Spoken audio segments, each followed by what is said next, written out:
kami dari kelompok chapter 10 dan 11. Kami beranggotakan Putri Octavia Ningrum, Krisala, Louis Bertrand Patrick King, Steven, dan Jason William. Kami akan mempresentasikan tentang Managing Change and Innovation dan Designing Organization Structure. Di chapter 10 ini, kita akan membahas Designing Organization Structure. Yang pertama, Organizing the Vertical Structure. Struktur organisasi didefinisikan sebagai himpunan tugas formal yang diberikan kepada individu dan departemen. Yang kedua, hubungan pelaporan formal termasuk garis otoritas, tanggung jawab keputusan, jumlah tingkat hierarki, dan tentang manajer kontrol. Dan yang ketiga, desain sistem untuk memastikan koordinasi yang efektif. Tanpa koordinasi yang efektif ini, struktur organisasi itu tidak akan lengkap. Selanjutnya, ada work specialization atau pembagian kerja. Pasti teman-teman udah tahu lah tentang pembagian kerja ini. Pembagian kerja adalah sejauh mana tugas-tugas organisasi dibagi lagi menjadi pekerjaan terpisah. Contohnya misalnya ada di departemen periklanan, pasti mereka tuh membagi lagi karyawannya, ada yang menjadi bagian untuk mengurus casting, ada bagian mengurus poster, dan lain-lain. Selanjutnya ada chain of command atau rantai komando. Rantai komando ini tidak terputus garis otoritas yang menghubungkan semua karyawan di sebuah organisasi dan menunjukkan siapa yang melapor siapa. Ada di sini yang namanya unity of command. Artinya, setiap karyawan bertanggung jawab hanya satu pengawas. Unity of command ini atau kesatuan komando adalah bahwa setiap karyawan harus menerima perintah dari satu manajer, sehingga karyawan memiliki tanggung jawab kepada manajer tersebut. Semua individu di organisasi harus tahu kepada siapa mereka laporan, serta manajemen yang berurutan, level, hingga ke atas. Nah, di chain of command ini ada yang namanya authority. Otoritas adalah hak formal dan sah dari seorang manajer untuk membuat keputusan, mengeluarkan perintah, dan mengalokasikan sumber daya untuk mencapai hasil yang diinginkan secara organisasi. Nah, di otoritas ini dibedakan menjadi 3 karakteristik. Yang pertama ada otoritas dipegang pada posisi organisasi, bukan orang. Manajer punya otoritas karena posisi yang mereka pegang, dan orang lain di posisi yang sama juga akan memiliki otoritas yang sama. Yang kedua, otoritas mengalir ke bawah hierarki vertikal. Posisi di bagian atas hierarki diberikan otoritas yang lebih formal daripada posisi di bawahnya. Yang ketiga, yang terakhir, ada otoritas diterima oleh bawahan. Meski otoritas mengalir dari atas ke bawah, bawahan mematuhi karena mereka percaya bahwa manajer memiliki hak yang sah untuk mengeluarkan perintah. Selanjutnya ada responsibility atau tanggung jawab. Tanggung jawab adalah tugas untuk melakukan tugas atau aktivitas seperti yang ditugaskan. Biasanya, manajer diberi otoritas sepadan dengan tanggung jawab mereka. Saat manajer memiliki tanggung jawab untuk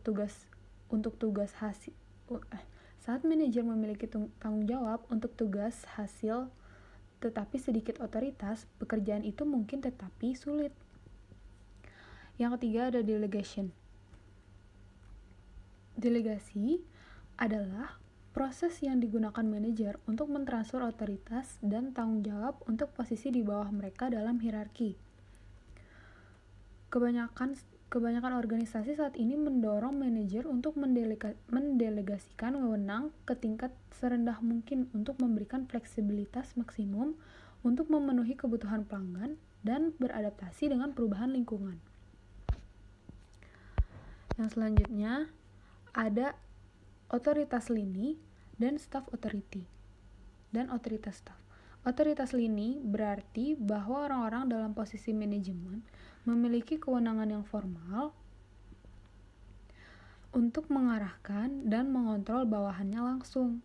Nah, kalau otoritas staff ini lebih sempit dan termasuk hak untuk memberikan nasihat, merekomendasikan, memberi nasihat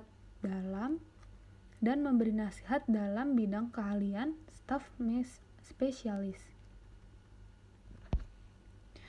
Lalu ada span of management. Span of management ini adalah jumlah karyawan yang melapor ke supervisor. Kadang-kadang kadang-kadang disebut rentang kendali.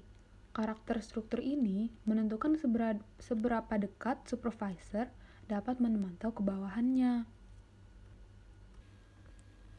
Nah, selanjutnya ada sentralisasi dan desentralisasi. Desentralisasi adalah pendelegasian wewenang yang sistematis di semua tingkat manajemen dan di semua organisasi. Sentralisasi berarti bahwa otoritas keputusan terletak di dekat bagian atas organisasi. Dengan desentralisasi, otoritas keputusan didorong ke bawah organisasi yang lebih rendah levelnya.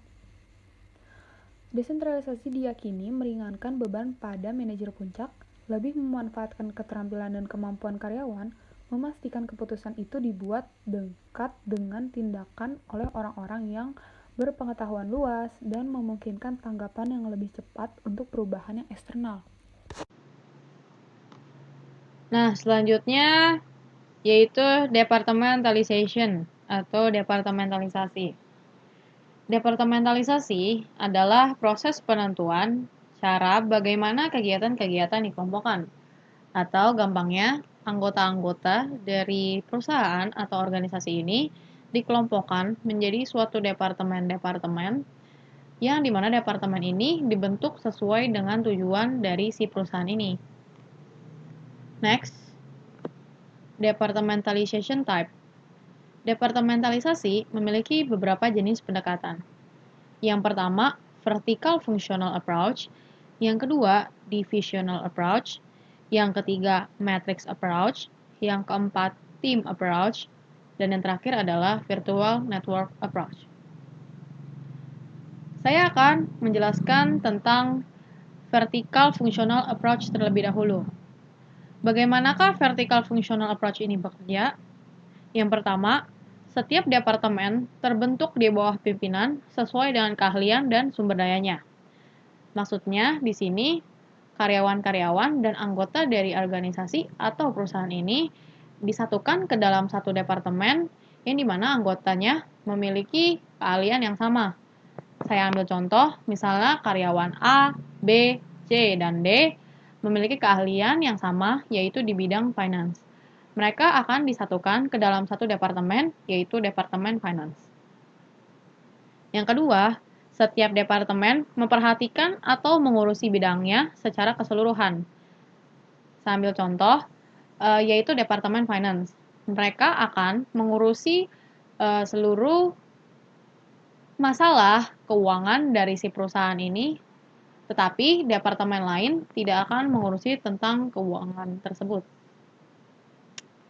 Yang ketiga, informasi berjalan naik turun secara hierarki dan rantai komandonya berpusat pada bagian teratas organisasi atau pemimpin dari organisasi tersebut. Yang keempat, atasan membuat keputusan, sedangkan bawahan hanya menerima dan menjalankan. Nah, kelebihan dari vertical functional approach ini antara lain, 1. Atasan dan bawahan dihubungkan dalam satu rantai komando. Yang kedua, proses decision atau pengambilan keputusan itu berlangsung dengan cepat, karena yang mengambil keputusan hanyalah atasan sendiri. Yang ketiga, disiplin dan loyalitas tinggi. Yang keempat, koordinasi yang luar biasa dalam fungsi-fungsi. Dan yang kelima, pemecahan masalah teknikal yang berkualitas. Kelemahan dari vertical functional approach yaitu yang pertama, gaya kepemimpinan yang otoriter karena yang memimpin hanya satu orang. Kemudian komunikasi lintas departemen fungsional yang buruk karena mereka sudah dikelompokkan menjadi suatu departemen sesuai dengan keahliannya masing-masing. Sehingga komunikasi antar departemen tidak akan terlalu bermanfaat. Yang ketiga, tanggapan lambat yang diberikan pada perubahan lingkungan dan ketinggalan inovasi. Yang terakhir, keputusan terkonsentrasi pada hierarki puncak yang menciptakan penundaan. Next. Yang kedua, divisional approach. Divisional approach ini adalah kebalikan dari vertical functional approach. Cara kerjanya yaitu departemen dikelompokkan ke dalam divisi-divisi terpisah berdasarkan pada kesamaan produk, program, atau daerah geografis. Jadi, kan tadi vertical functional approach itu kan dikelompokkan menjadi satu departemen berdasarkan keahlian mereka. Nah, di divisional approach, mereka dikelompokkan menjadi satu karena adanya suatu proyek, program, atau produk, atau daerah geografis. Nah, di dalamnya itu biasanya terdapat banyak keahlian-keahlian untuk tujuan dari produk tersebut. Nah, kelebihan dari divisional approach itu antara lain, yang pertama, dia fleksibel. Kemudian, penekanan terhadap keseluruhan produk dan tujuan divisional. Yang ketiga, memperhatikan kebutuhan konsumen. Karena dia kan memang dibuat untuk suatu proyek atau produk. Jadi, mereka harus mengetahui kebutuhan konsumen terlebih dahulu. Nah, yang keempat, koordinasi yang baik antar departemen.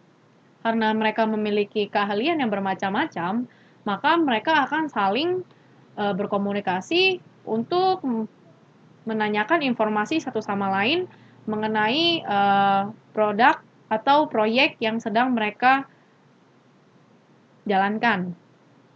Nah, yang terakhir, pembenahan tanggung jawab yang jelas bagi permasalahan produk. Jadi, mereka telah dibagi pekerjaannya masing-masing.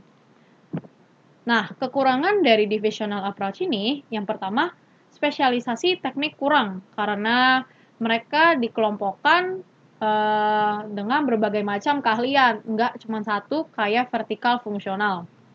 Kemudian, yang kedua, koordinasi yang buruk antar divisi.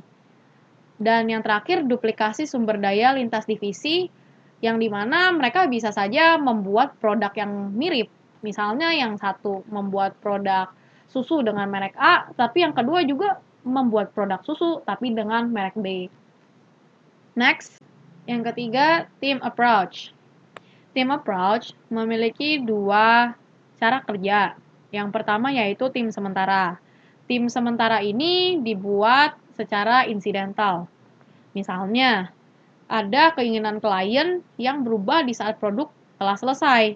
Nah, perusahaan pun akan mengambil inisiatif untuk menyelesaikan permasalahan tersebut dengan membentuk tim. Yang kedua, ada tim permanen. Tim permanen dibentuk secara formal untuk mengerjakan proyek dan biasanya bersifat permanen. Kemudian, tim permanen anggotanya dapat berbagi atau merotasi kepemimpinan tim.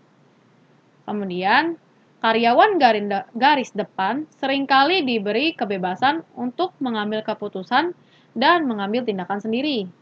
Dan otoritas berada di tingkat yang lebih rendah karena mereka memang pada dasarnya bekerja dengan asas kerjasama. Nah, kemudian kelebihan dari team approach yang pertama, mengurangi hambatan antar departemen. Yang kedua, meningkatkan koordinasi dan kerjasama. Yang ketiga, mudah dalam beradaptasi pada perubahan lingkungan dan permintaan pelanggan. Karena mereka harus mengetahui apa sih yang pelanggan mau, dan mereka biasanya mendiskusikan mengenai hal itu. Yang keempat, para anggota mengetahui masalah satu sama lain dan tidak hanya mementingkan tujuan mereka. Dan yang terakhir, keputusan cepat karena tidak perlu sampai ke puncak hierarki untuk mendapatkan persetujuan. Kelemahan dari tim approach yang pertama, lebih banyak menguras waktu dan sumber daya karena mereka kebanyakan berdiskusi. Kemudian, yang kedua, loyalitas dan konflik ganda. Next, yang keempat, matrix approach. Matrix approach itu merupakan kombinasi dari pendekatan fungsional atau vertical functional approach dan divisional. Nah, struktur organisasi matriks itu digunakan untuk memudahkan pengembangan pelaksanaan beragam program atau proyek. Jadi, di dalamnya itu mereka ada kelompok-kelompok untuk menjalankan suatu proyek yang di dalamnya itu berbagai keahlian. Nah, tapi keahlian ini memiliki kelompok lagi, jadi kelompoknya banyak. Nah, Setiap departemen dikepalai oleh Vice President yang mempunyai tanggung jawab fungsional bagi seluruh proyek. Sedangkan setiap manajer proyek mempunyai project responsibility atau tanggung jawab proyek untuk menyelesaikan dan implementasi strategi. Nah, kelebihan dari matrix approach yang pertama adalah penggunaan sumber daya yang lebih efisien. Yang kedua, kemampuan beradaptasi terhadap lingkungan yang berubah. Dan yang ketiga, keahlian tersedia untuk semua divisi. Nah, kekurangan dari matrix approach itu, yang pertama, terlalu banyaknya bagian-bagian dalam struktur ini, sehingga manajer proyek mengalami kesulitan dalam memandu jalannya proyek.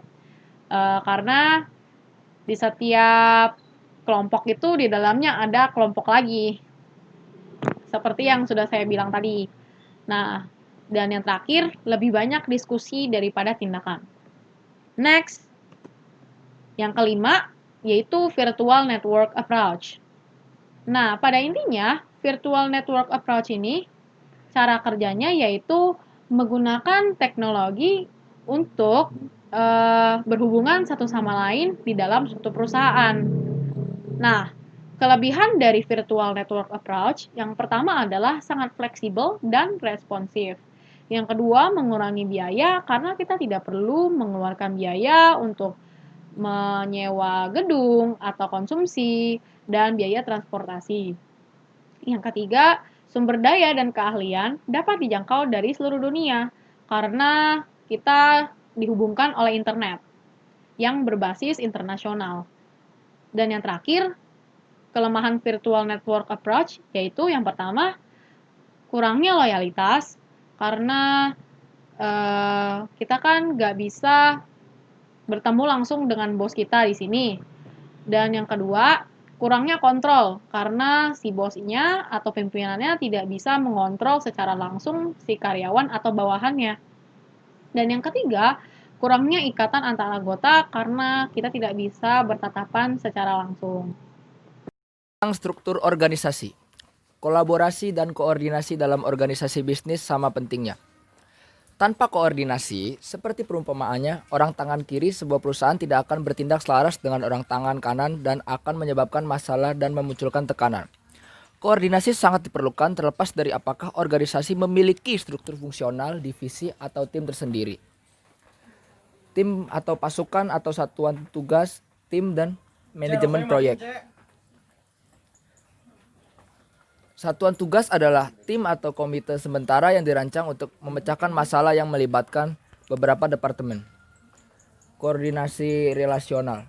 Tingkat tertinggi koordinasi horizontal adalah koordinasi relasional, yang berarti komunikasi yang sering, tepat waktu, pemecahan masalah yang dilakukan melalui hubungan karyawan dengan tujuan bersama, pengetahuan bersama, dan respek timbal balik. Struktur mengikuti cara inovatif. Berpikir inovatif yaitu proses berpikir yang menghasilkan solusi dan gagasan di luar bingkai konservatif. Struktur mengikuti strategi yang sesuai dengan kebutuhan lingkungan. Studi menunjukkan bahwa kinerja bisnis sangat dipengaruhi oleh seberapa baik struktur perusahaan selaras dengan niat strategis dan kebutuhan lingkungan, sehingga manajer berusaha untuk memiliki strategi yang memiliki struktur yang sesuai. Managing Change and Innovation. Produksi proses continuous dalam produksi proses yang berkelanjutan. Proses berjalan terus-menerus, tidak memiliki awal dan akhir. Karena proses merupakan sebuah hal yang berjalan terus-menerus, ia tidak memiliki awal dan akhir karena selalu ada hal yang baru seperti teknologi. Industri pelayanan merupakan industri yang bergerak di bidang pelayanan atau jasa, baik untuk melayani dan menunjang aktivitas industri yang lain maupun langsung memberikan pelayanan atau jasa kepada konsumen. Teknologi layanan dapat didefinisikan sebagai berikut. Keluaran yang tak berwujud. Hasil dari gangguan layanan tidak berwujud. Pelayanan adalah mudah rusak dan tidak seperti produk fisik, tidak dapat disimpan dalam persediaan. Layanan ini baik dikonsumsi segera atau hilang selamanya. Mengapa orang menolak perubahan? Yang pertama, kepentingan pribadi. Biasanya orang menolak perubahan, mereka percaya konflik dengan kepentingan diri mereka sendiri. Perubahan yang diusulkan dalam desain pekerjaan, struktur atau teknologi dapat meningkatkan beban kerja karyawan, misalnya atau menyebabkan hilangnya kekuasaan, gengsi, upah, atau pembelian. Apa arti dari inovasi disruptif? Inovasi disruptif adalah inovasi yang membantu menciptakan pasar baru, mengganggu atau merusak pasar yang sudah ada. Pada akhirnya, inovasi disruptif dapat mengembangkan suatu produk atau layanan dengan cara yang tak diduga pasar umumnya, dengan menciptakan jenis konsumen berbeda pada pasar yang baru dan menurunkan harga pada pasar yang lama. Next, di layar ada contoh-contoh dari inovasi disruptif dan pasar terganggu oleh inovasi. Yang pertama contohnya adalah ensiklopedia cetak. Pasar terganggu oleh inovasi adalah Wikipedia. Yang kedua adalah telegrafi. Pasar terganggu oleh inovasi adalah telepon. Yang ketiga mainframe. Pasar terganggu oleh inovasinya adalah mini komputer. Next, saya akan menjelaskan tentang mengubah hal-hal tertentu produk dan teknologi baru. Inovasi barang dan jasa adalah cara dunia di mana suatu organisasi beradaptasi terhadap perubahan pasar, teknologi, dan persaingan. Perubahan teknologi itu, saya ambil poinnya adalah the ambidextrous approach, yang artinya karyawan dapat mengabaikan desentralisasi, inovasi, dan struktur. Salah satu solusinya apa sih? Salah satu solusinya adalah menggunakan pendekatan ambidextrous untuk menggabungkan proses struktur dan manajemen yang sesuai dengan penerapan penciptaan dan inovasi. Yang ketiga adalah teknik for encouraging technology change, yaitu teknologi yang dapat digunakan untuk mendorong perubahan teknologi. Yang pertama saya akan menjelaskan tentang switching struktur. Switching struktur itu artinya apa sih? Artinya suatu organisasi menciptakan suatu struktur organik ketika struktur seperti ini diperlukan untuk inisiasi ide baru. Yang kedua kreatif departemen. Dalam banyak organisasi besar, inisiasi inovasi digunakan untuk memisahkan departemen yang kreatif. Dan ketiga adalah venture teams. Artinya teknik ini digunakan untuk memberikan kendali bebas untuk kreativitas dalam organisasi. Dan yang terakhir adalah collaborative teams. Artinya meskipun banyak orang memiliki ide-ide kreatif, pertanyaan paling inovatif diciptakan melalui kelompok-kelompok orang bekerja bersama-sama. Peran inovasi. Manajer berdampak langsung kepada para wirausaha untuk berkembang dalam organisasi dengan menunjukkan dukungan dalam kegiatan perusahaan, memberikan otonomi kepada karyawan, menjalankan kembali dan berani mengambil resiko. Salah satu faktor penting adalah mengembangkan juara ide. Definisinya adalah orang yang melihat kebutuhan dan perubahan produktif terjadi dalam sebuah organisasi. Hal yang harus diingat adalah perubahan tidak terjadi dengan sendirinya, tetapi dibutuhkan energi dan usaha pribadi untuk bisa mempromosikan ide-ide baru yang sukses. Cara lain untuk mempromosikan semangat kewirausahaan adalah melalui tim Ventura baru, artinya adalah suborganisasi yang bertanggung jawab atas pengembangan dan inisiatif. Tim tersebut memberikan kebebasan kepada para pekerja untuk mengembangkan ide mereka tanpa adanya peraturan dan dari organisasi. Salah satu inovasi yang diciptakan oleh tim Ventura tersebut adalah Schoonworks, yang merupakan kelompok terpisah, kecil, informal, sangat otonom, dan seringkali tertutup yang berfokus pada ide-ide terobosan yang untuk bisnis. Ide yang terkait adalah dana Ventura baru, yang merupakan wadah menyediakan sumber daya yang dapat digunakan individu dan kelompok untuk mengembangkan ide, produk, atau bisnis baru. Pelatihan dan pengembangan. Pelatihan adalah salah satu pendekatan yang paling sering digunakan untuk mengubah pola pikir orang. Perusahaan mungkin menawarkan program pelatihan kepada sejumlah besar karyawan tentang topik seperti kerja tim, keragaman, kecerdasan emosional, lingkaran kualitas, keterampilan komunikasi, atau manajemen partisipatif. Kalau pengembangan organisasi adalah proses perubahan yang terencana dan sistematis yang menggunakan pengetahuan dan teknik ilmu perilaku untuk meningkatkan kesehatan dan efektivitas organisasi melalui kemampuannya untuk beradaptasi dengan lingkungan, meningkatkan hubungan internal, dan meningkatkan kemampuan belajar dan pemecah masalah. Nah, jadi organisasi development dapat membantu manajer menangani setidaknya 3 jenis masalah. Satu adalah merger atau akuisisi. Hasil keuangan yang mengecewakan dari banyak merger dan akuisisi disebabkan oleh kegagalan para eksekutif untuk menentukan apakah gaya administrasi dan budaya perusahaan dari kedua perusahaan tersebut sesuai. Kedua, penurunan organisasi atau revitalisasi. Organisasi yang mengalami masa kemunduran dan revitalisasi mengalami berbagai masalah, antara lain tingkat kepercayaan yang rendah, kurang inovasi, pergantian karyawan yang tinggi, dan tingkat konflik dan stres yang tinggi. Ketiga, konflik manajemen. Konflik dapat terjadi kapan saja dan di mana saja, bahkan dalam organisasi yang sehat sekalipun. Ada juga aktivitas organisasi development. Konsultan organisasi development menggunakan berbagai teknik khusus untuk membantu mencapai tujuan mereka. Nah, itu ada 3. 1. Aktivitas team building. Team building meningkatkan kekompakan dan keberhasilan kelompok dan organisasi tim. Kedua, aktivitas survei feedback. Survei feedback dimulai dengan kuesioner yang dibagikan kepada karyawan tentang nilai, iklim, dan partisipasi, kepemimpinan, dan kohesi kelompok dalam organisasi mereka. Setelah survei selesai, konsultan organisasi development bertemu dengan kelompok karyawan untuk memberikan umpan balik tentang tanggapan mereka dan masalah yang teridentifikasi. Karyawan terlibat dalam pemecahan masalah berdasarkan data. Ketiga, intervensi kelompok besar. Pendekatan intervensi kelompok besar menyatukan peserta dari semua bagian organisasi. Seringkali termasuk pemangku kepentingan umum dari luar organisasi juga, untuk membahas masalah atau peluang dan merencanakan perubahan. Intervensi kelompok besar mungkin melibatkan 50 hingga 500 orang dan berlangsung selama beberapa hari. Langkah pengembangan organisasi. Yang satu, ada unfreezing. Tahap ini menimbulkan motivasi bagi orang untuk mengubah sikap dan perilaku mereka. Unfreezing dapat dimulai ketika manajer menyajikan informasi yang menunjukkan perbedaan antara perilaku atau kinerja yang diinginkan dan keadaan saat ini.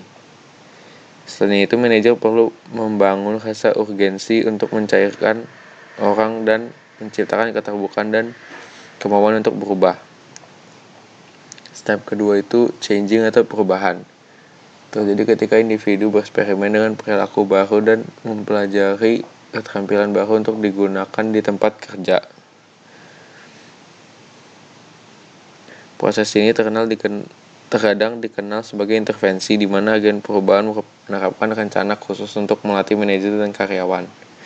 Step 3, rephrasing. Terjadi ketika individu memperoleh sikap atau nilai baru dan diberi penghargaan oleh organisasi. Agen perubahan menyediakan data baru untuk menunjukkan perubahan kinerja yang positif. Manajer dapat memberikan data terbaru kepada karyawan yang menunjukkan perubahan positif dalam kinerja individu dan organisasi. Yang selanjutnya, menerapkan perubahan atau implementing change.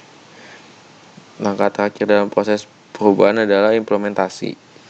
Ide yang baru yang kreatif tidak akan menguntungkan organisasi sampai ada pada tempat yang tepat dan digunakan. Strategi untuk mengatasi perlawanan dan menerapkan perubahan biasanya melibatkan 3 pendekatan. Nah, pendekatan itu ada menciptakan rasa urgensi. Banyak orang tidak mau berubah kecuali mereka sebelumnya menghadapi masalah atau krisis. Krisis atau kebutuhan yang kuat akan perubahan menurunkan resistensi.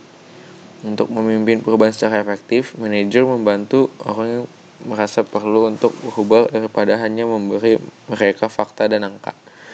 Banyak masalah organisasi yang tidak kentara, sehingga manajer harus menyadari dan kemudian membuat orang lain sadar akan perlunya perubahan.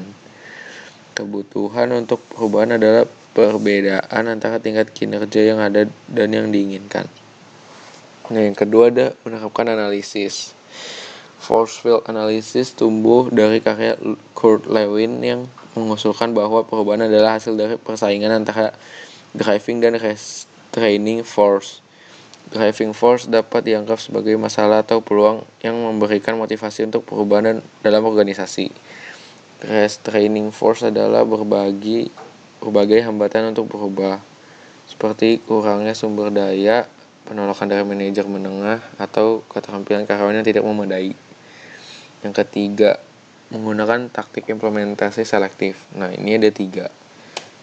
Yang pertama adalah dukungan manajemen puncak.